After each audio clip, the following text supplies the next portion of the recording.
2.4 million people. Yet it, the way I saw one guy say it is it's like the most ambitious cul-de-sac ever. It's like Charlotte's trying to be small town, even though it's actually huge. Yeah. So you feel like, oh, I should be able to make some friends. This feels like a good vibe, but you can't. What do you say to that person?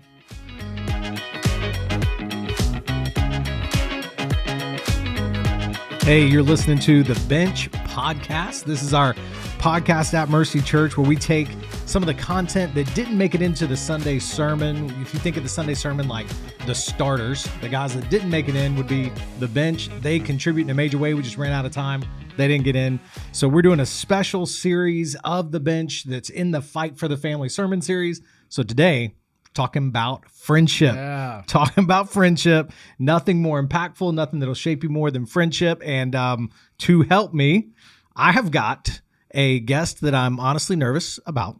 But it's my best friend, Pastor Scott Urbanek. And sometimes people say, hey, let me introduce you to my friend. And it's like when they do that at a conference, but they just met the guy 5 minutes ago. They don't actually know him at all. It's true. This is not that case. We've been through some things over the past 8 or 9 years. So Pastor Scott is here with us. This is, man, I'll tell you what, I'll let you introduce yourself a little bit. And I'm even nervous to let you do that. Yeah. You should be a little bit nervous. Yeah. Well, I think this podcast name is appropriate, The Bench, considering I rode the bench in sports a lot as a middle schooler. So we'll just keep that thing going. It's just you. Yeah. Scott Urbanek. I'm the pastor of Sending at Mercy Church. Oversee a lot of our missions and church planning and our residency, college. So anything that's trying to reach people, which is all of us. But really trying to get out there and help our people live missionally here and around the world. And honored to talk about friends, man. Yeah, man. I'm going to go ahead and own how uncomfortable I feel, both physically, like in this space, because we're recording it visually. Well, friends tell you the truth. And do I look uncomfortable? You do. But I think it's okay because your identity is in Jesus. So I think it's okay. All right. Here's what we're going to do. I'm going to give you, for the sake of everybody listening, a quick recap, because I know you were there. A quick recap of the big ideas that we brought up in a sermon on friendship. And the idea behind this whole series is you got to fight for these relationships, because if you just put them on autopilot and you're not intentional with them, then they will drift into something that won't be for your good. So we got God has given us good relationships in our life, right? Friendship, marriage, parenting, and the church. Those are the ones we're covering in this series. God's given them, they're for our flourishing, but man, if you don't pay attention to them and walk as wise among the unwise, use Ephesians 5:15, man, you'll wind up, they'll lead into a path of destruction. You'll walk the path of the fool. Right. So we're talking about intentionality in each one of these. So I'm going to give you kind of the recap of the points that I brought up yesterday, but this is like to help spark questions, thoughts, ideas from you. So stop me anywhere as I go through this, or wait till the end. Totally up to you. All right, here we go. So big idea, Ephesians 5:15 through 20. The first one was, if you want to grow in godliness, you got to prioritize godly friends. Godly friends encourage one another in their walk with Jesus. A godly friend loves to worship God. A godly friend is thankful. And lastly, a godly friend serves others. Which one of those was your like, man, I'm going to take that home, put that to work? You know, I think as I look at this list, I'd like to cover all of them. But for the sake of time, I think godly friends encourage one another. Yep. I think that is one, like, there's so much in our culture, there's so much in our own lives, whether it's our flesh, whether it's our sin, whether it's the environments that we're in, that we feel insecure, or we feel like we can't measure up, or we feel like our sin is taking over us. And constantly, I think we need to be people that are encouraging one another constantly. Yeah. As long as today is still called today, we're encouraging one another, calling each other up. So I'd love to camp there for a moment. All right. So you seem to be pretty good at that. What drives you towards that? And everybody in our staff would say this. You're like the guy that sees into people's souls, and none of us like it, but we know we need it. So what is it that compels you to take that moment where we could just have small talk? Right. And be like, nope, I'm going to dig in, and I'm going to either say something encouraging that I see in you, or I'm going to say something that you need to hear. And I don't know if anybody else is going to say it to you. Yeah. Yeah. Well, I think in terms of the encouragement, I know how much I need it. So oftentimes when I sense that, you know what, so if I were in that person's shoes right now, I would want to be encouraged. Yeah. I try to find moments to do that. But in terms of the hard conversations, reminds me back with just some of the friendships I started to have in college. College was really a time for me where I didn't really have a lot of Christian community. In high school, we didn't have a church that had a youth group. So really community for me, good godly friendships really started in college. And what was a big difference between my friends in high school, then college, and then young professional, even to now, is those good friends were willing to say the hard thing. Yep. And I don't know if I would have grown in my walk with Jesus without some of these godly men and women that came alongside of me and said, "Hey, Scott, I don't think you're seeing this clearly. I think this sin is in your life. I think, like, one, you don't realize how bad this is and you're blind to it." And I think for me, there are moments where I see a brother or sister and I want to be a person who's willing to risk the relationship for the sake of saying the hard thing, because I think hard conversations change lives. All right, dude, you just said something that it sounds good. Risk the relationship. Be willing to risk the relationship. Something I think, I can't remember if I said it or not. I think it was a bench point for me yesterday. But that sounds scary when friendships are really hard to make, right? So friendships are hard to make. It's hard to make real, like, man, this person is not just the person I talk sports with or I talk whatever, entertainment, the surfacey stuff. And now you're saying you got to be willing to risk that relationship in order to speak truth into their life. How do I get there? Yeah. Well, one, I think, let me back up for a moment, because I do think we need to know when someone's actually our friend or not. So let's back up for a moment. So okay, how do I know if you're my friend? This might be defining for us. Okay, if you don't know if you have a friend, let me help you out. So Tim Keller says that there are two things that we can look at to tell whether or not the person we're in a relationship is actually our friend. We need like a Keller counter. Oh, yes, that's the first one. Well, his book is there. Oh, yeah, it is right there. There it is, right underneath you. Hey, that's me. That's Scott. Bobblehead Scott. All right. So there's two things that ways to tell that the person you might be struggling to figure out, hey, is this the kind of friend I want, or is this person truly my friend? There's two things that Tim Keller says is candor. So are they truthful?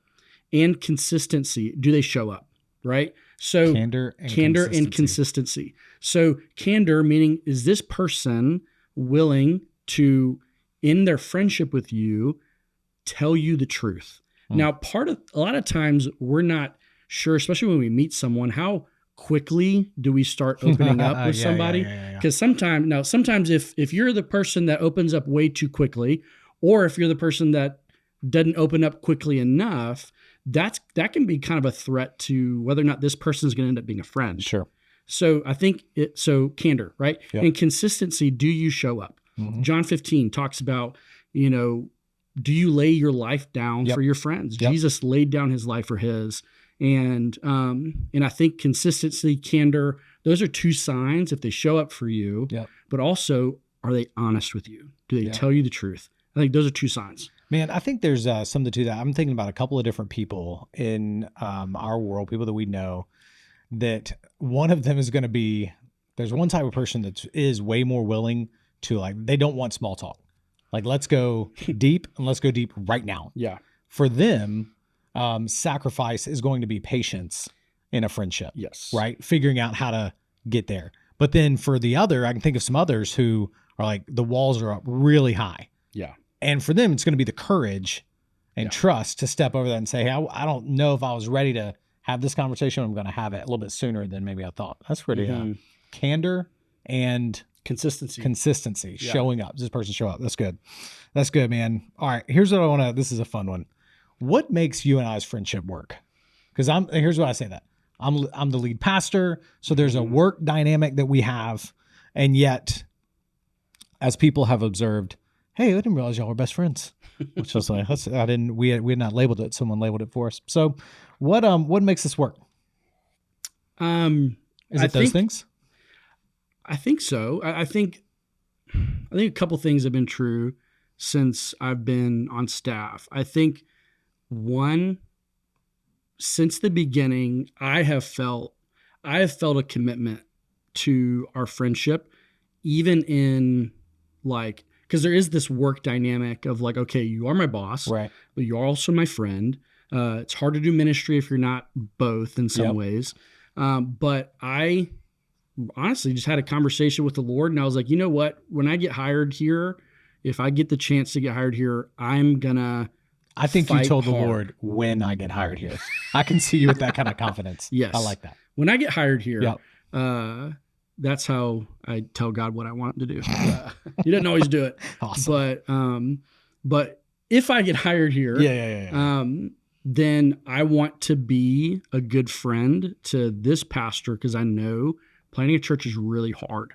And he's going to feel isolated. He's going to feel as if, he can't share openly everything with everybody.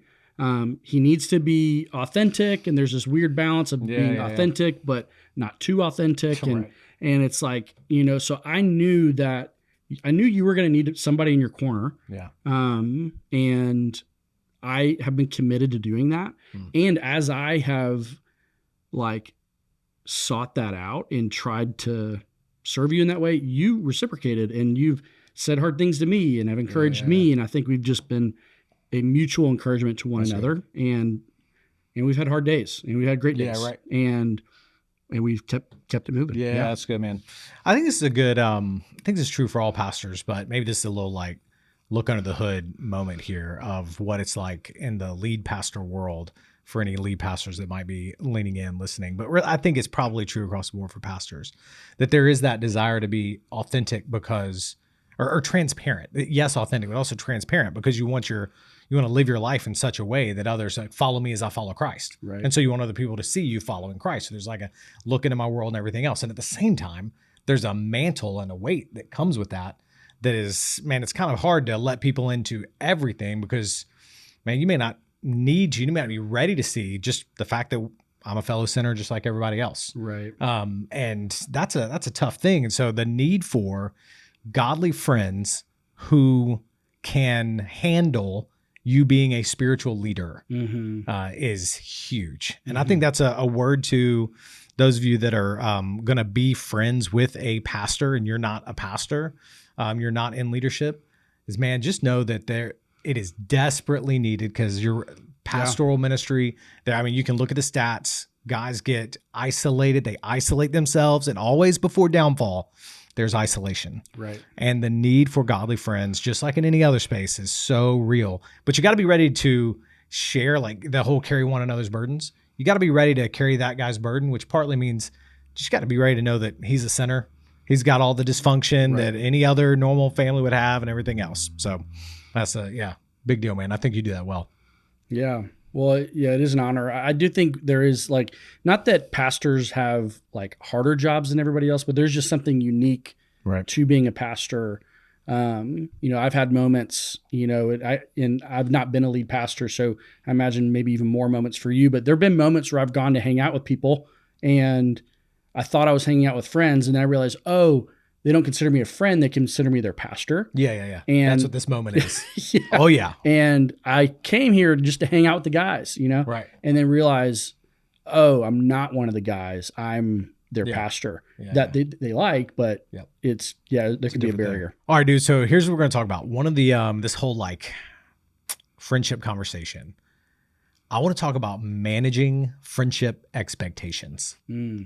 Managing expectations with your friends. Here's what I'm getting at. I was writing down some of this stuff. I was like, okay, what should I expect out of my friends? All right. So part of this whole thing is, how do I do this? That's kind of what we're getting at today. How do I do friendship? And I think having an idea of what I should expect will help me not be super disappointed with these other humans that are not Jesus. Right. And that's my first thing I wanted to say, and then let you kind of speak into it. Is the first thing I was thinking of is, that person's not Jesus. Yeah. So whoever that friend is, they ain't Jesus. Yeah. So you can't expect them to be perfect, Yeah. always on call, every chance with everything that you need, and dump all of the weight of your emotional need onto them. By the way, it's also true for marriage. You shouldn't do that to your spouse either. But we're talking about friendship right now. So like, man, all right, they're not Jesus. Not only are they not perfect, they're not always available at all times and everything else, right? Just that's the reality. Even the best of friends will come up short if you try and put the need that should only be reserved for Jesus on them. So, so what I said yesterday is in order for you to have any shot at good friendship, you got to be secure in who you are in Christ. Right. And I think this is the biggest thing I could tell people, man, is draw close to Jesus, model your friendship off of Jesus, and don't look for Jesus completely. Look for the, image and likeness of Jesus in who you pick as friends. But man, don't try and get everything Jesus is supposed to offer you in another friend, right? Yeah. That was one that I felt like was a big starter. Practically, that means you are abiding in Christ every single day, or as many days as you can, so that your friend doesn't need to be that source for you. But what are some other things that are like, man, expectations that will help you as you go into your friendship? What should they be looking for and expecting? Yeah. So I think the friendship that you should look for is when you're at church or you're in community group, or I don't know, maybe you're in a Bible study here at Mercy. Is there anyone that you look at their marriage, you look at their how they handle friendship with their roommates, or maybe their parenting, and you admire something about them? I think it's more than reasonable to look at someone and say, you know what, I need some of that in my life. Yeah. And try to find people that you admire. Yep. For me, I try to find people that look like Jesus and walk like Jesus in ways that are different than me. Yep. And in ways that, like, I know there's immaturity that I have in my life, and I'm like, you know what, like, I can't get my finances right, or I can't get this right in my life. Like, seems like that person has a read on this. Yeah. And I want to learn from that person. Yeah. All right, let's talk about like legit time that I should expect to spend with this person. All right. Shoot. Yeah, here's what I mean. Like when you're in college, let's just hang out all the time. Cookout 1 a.m. Let's go. Yeah. Let's go. Where do you want to go? We're going. The amount of Wendy's runs that I did, Frosty's runs at midnight were many. And they were with the roommates that I was living with. Right. So we were together, and then we went out together and back together, and we're still together. We woke up the next day, So then you transition, and we see this a lot. Charlotte's one of the number one destinations for young professionals, recent college grads, to come move into the city. Mm-hmm. And with them, they're coming into a landscape now where they're no longer in college. Mm-hmm. Like you and I we've got an 8-year friendship. We live like 3 minutes apart. We work together, and still we don't hang out even every week. Right. You know what I mean? Like it's still more sporadic. So how do you adjust to, I'm going to call it adulthood friendships? Adulting. Yeah. I don't know if I like that word. I don't know, but whatever. That can be for another thing. But in terms of friendship, like I don't want to call it adult friendships because that has like a weird connotation, but adulthood, right? Yeah. Like I'm a grown up, I got a job, and I'm trying to build friendships. And I feel like I see a lot of people get disappointed because 3 days into living in Charlotte, don't have their college buddies. Yeah. You know what I mean?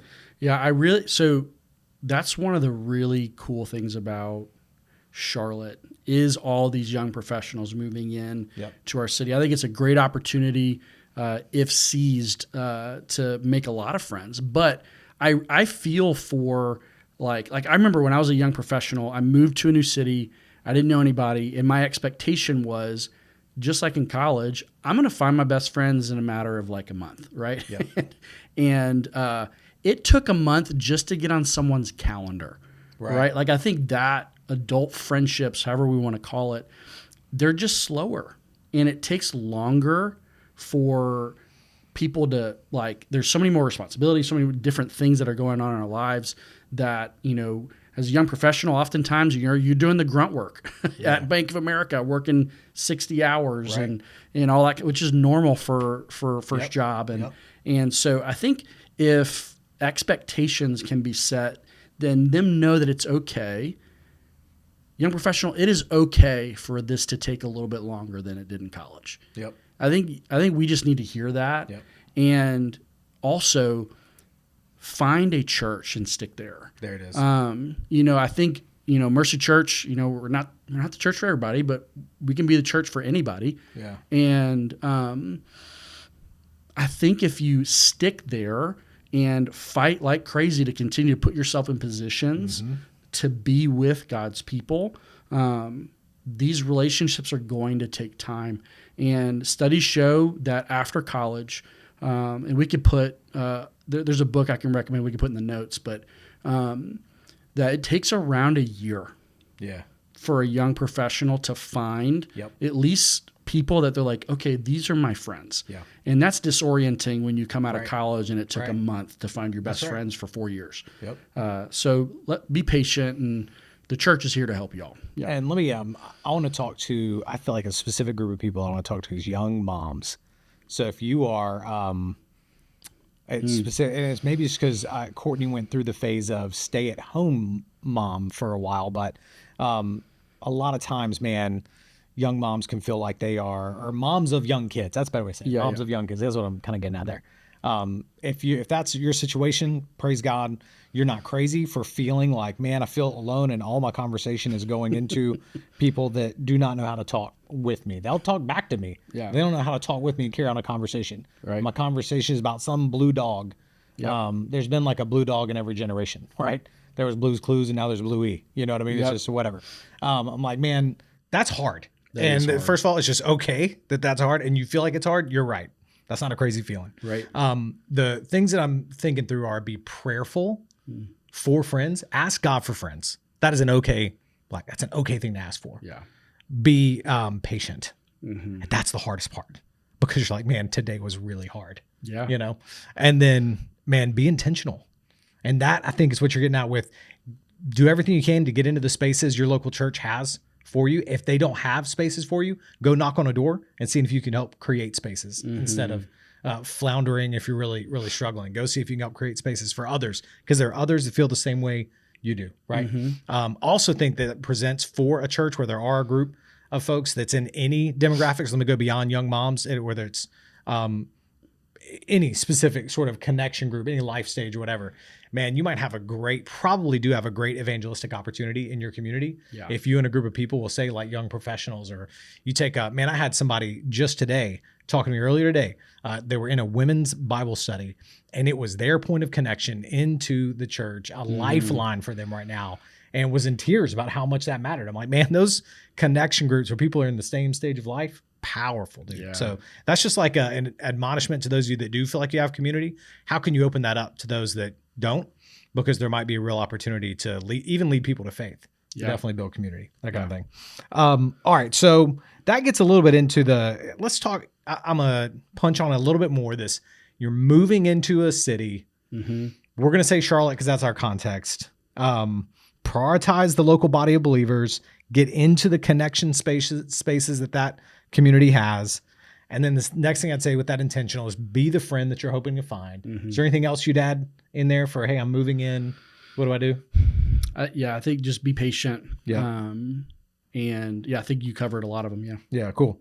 What about hey, I've tried. Here's what I get. You get them too. Hey, I've tried, man. Yeah. And I haven't been able to make any friends. Right. And Charlotte, specifically, again, I'm going specific to us, 2.4 million people. Yet the way I saw one guy say it is it's like the most ambitious cul-de-sac ever. It's like Charlotte's trying to be small town, even though it's actually huge. Yeah. So you feel like, I should be able to make some friends. This feels like a good vibe, but you can't. What do you say to that person? Well, one, I think that almost every person that I know, including myself, has been in that spot where there's seasons, maybe even years where you feel like you're putting yourself in every position. Like I've been in the community groups, I've been on a serve team, and it just seems like all my efforts for connection haven't worked the way I Mm-hmm. thought, or I haven't found my people yet. One, I want to say that makes sense, and I think that's really hard. Yeah. And I think it's normal. But I do want to say, like, there's a thing with local church, particularly even here at Mercy,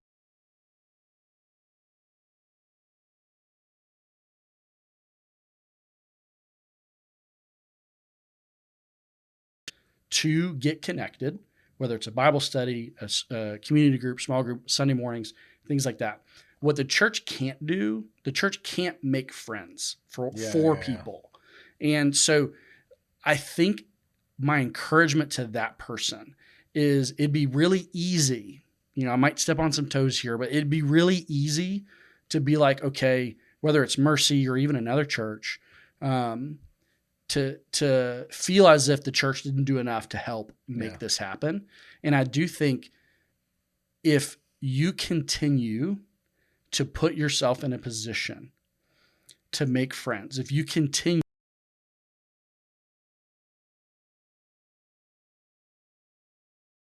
to be the friend that you want, that you wish someone else was for you, you put yourself out there. There's so much more of a chance for that. That's good. And That's good. Yeah. Okay. Hey, I want to go back to something that we covered a little bit ago, but I wanted to bring it up, and I forgot to write it down. All right, dude. We mentioned earlier all right, I'm in a friendship. I see something that, man, I'm the one that we've had the conversation. I'm one of the ones that God's put in your life to say the hard thing. Yeah. Right. I want to talk about how you have done that in my life and use that as a little bit of a, baby. I know. So here's the thing. That we talked about is risk the relationship. Right. Bro, on a number of on multiple levels, especially, you mentioned the whole dynamic of, hey, you work at the church, but we're also friends. So it's like a couple of dynamics there. So that's a big risk the relationship moment. So, I get a text that says, hey, let's hang out at the fire pit. Right. You risk the relationship even this weekend in the sermon when I said, hey, bro, Jangles, and audibly in the front row, you go, don't say that. I'm like, risk the relationship, but I'm better for it. But hey man, let's go have a fire pit, and we get to the fire pit, and it's not just have a fire pit, hang out and just talk about whatever. It's hey man, I see some things, or we see some things, and we need to talk about it. Man, as much as I'm giving kind of a license here, a little scary moment here, but what was it that led you to? I'm kind of hoping to model for others. Well, what is it that led you to? Yeah, I'm gonna risk it right here. Yeah. A couple things. One, like, again, out of love for our church. Yeah. I know that you need people in your life that tell you the truth. Yeah. There is, it can be difficult for people in positions of authority to speak truth upward to people that are over them. That's good. And I don't ever want there to be a moment where you are walking blindly. Like, I just, as a friend, as a pastor, pastors who walk blindly can make decisions that aren't great. And I don't ever want there to be a moment where you're not getting input on your life, your leadership. And so that one, just as a church, as a pastor, but also like I said, when I get hired at Mercy, right. My commitment was that I was going to be a friend to you and to tell you the truth. And candidly, it's hard to do that. Not just because it's hard to do that with anybody. Right. But it was hard even with that night and other nights where there's been a couple fires. I was about to say this is more asking for the pattern, I guess, than one specific one. It's hard to do that. Like for those who are watching, it's not something I did flippantly. Yeah. Like, I didn't just get mad at you or get frustrated and just text you, right, hey, we need to have this out right now. Right. It was, man, this is like 2 weeks of prayer, making sure that Like, I am seeing this as clearly as I can. That's a good word. And that the plank's out of my own eye, that I am coming to you not just with problems, but even solutions. Like, hey, I see this, and here's what I think we can do, or you could do, or here's what I want to challenge you with. Here's what I'm seeing. Here's the examples. So I'm not coming to you with, hey, here's what you're doing, and I have no examples. But I want you to win in your marriage. I want you to win as a pastor. I want you to win as a friend. And as your friend, it is a responsibility that I have. Like, if you're not doing well and no one said anything to you, in some ways that's on your friends too. Right. And that's good. I want to be the type of friend that will tell you the truth, because there's going to be a moment where I'm probably going to be making bad decisions or not thinking well about something, or not being the dad or the husband that I should. And I hope that someone would be there for me to be like, hey man, you need to hear this. Yeah. And I've had both men and women in my life for years speak into me and say, help me believe things that I couldn't even believe in myself. Yeah. And if I didn't have those men, those women in my life throughout, my time at Mercy, throughout even my time before, I'm not who I am without those conversations. Dude. And I want you to be all that God's called you to be as a husband, but also as a pastor. All right. That is so good. Okay. So I'll testify to everything you just said. I've felt true in my life. And a lot of what you said is universal across the friendship space. This isn't like exclusive to lead pastors in that regard. There's certainly, we've said there's something specific. It's true. Again, it's true in every friendship. But what I would say, the whole man, you need to be the kind of friend that will call someone out, or let me say, call someone back from a ledge, like call someone away from sin, but also call them up. Speak that encouragement, speak that, man, the word of, man, I'm thankful for you, because the way that you speak truth in my life, the way that you encourage me, man, that builds me up and strengthens me. And life is hard. And there's a lot of things that make me doubt myself, doubt my ability, everything else. And a word of life is so strong. So, man, I think that's really good. For the moment, so let me flip it on you for a moment. So when you did receive that, what did that feel like? Terrible. All right. So, it's just what it is. Like, it wasn't like it felt like, we were having a nice ice cream sundae and I was just feeling so great. Yeah. I felt a little bit, maybe the right word is exposed.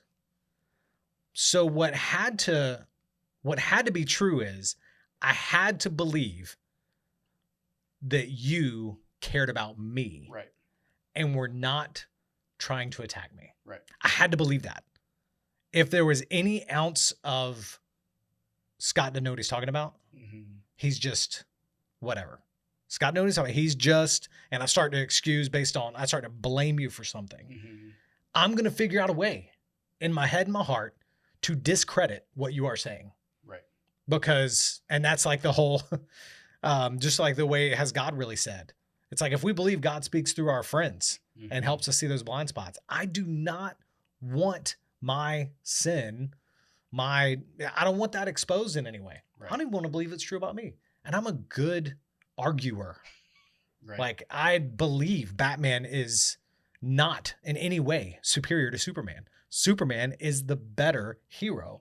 And you and I have been going at this for years. Yeah. But it's just because I have this, I'm good at arguing, which is why I'm right in that situation and all the others. So when you say something that's like, you see a blind spot in me, or you say something, I'm like, it feels bad. And I have to take that. And what you said is so powerful is you didn't come at me on a whim. Right. And I got to believe that about you. Right. So all these things in that moment, I have to believe Scott didn't come in. This isn't like something he just thought of today. This is something he has prayed through. Right. So if you think you need, here's a great way to say it. I think if you think you need to say something to somebody and you're like, do I need to say something to somebody? Go ask God. Right. Don't ask 10 other people. Should I say something to that person? That's called gossip. Right. Instead, say something to the Lord for a little while and then go to your friend. If God confirms, yeah, you need to be the one to say something. And I have to trust, as the recipient of a hard word, I have to trust that you've gone to the Lord and that you are for my good. Yeah.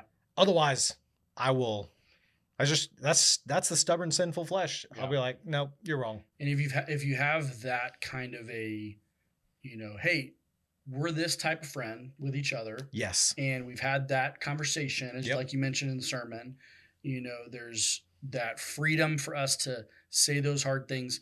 I think we've talked about having the spiritual courage to have that conversation. Yeah. What do you feel like the spiritual courage, I don't know what the right word is, like, what's the word for the person who is receiving Humility. this hard word from a friend? Like, it's humility, man.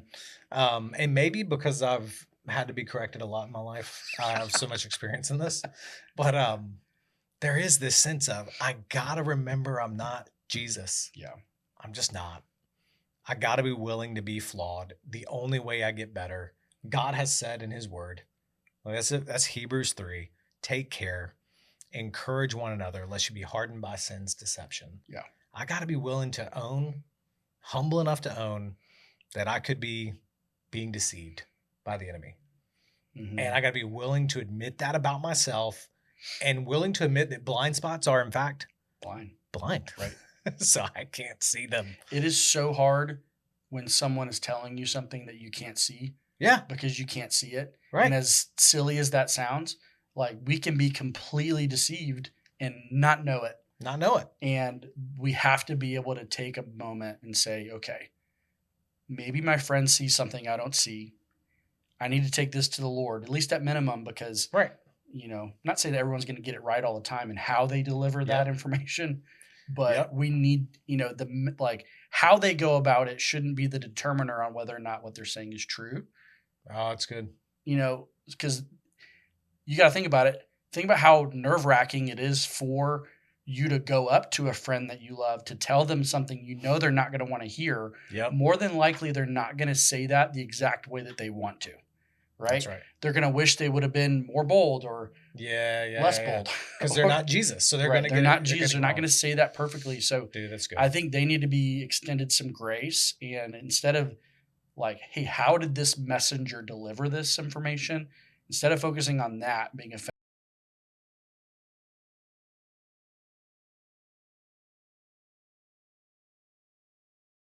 Yep. Instead of getting mad at the messenger. Yeah, that's a good word, man. Take it back in prayer.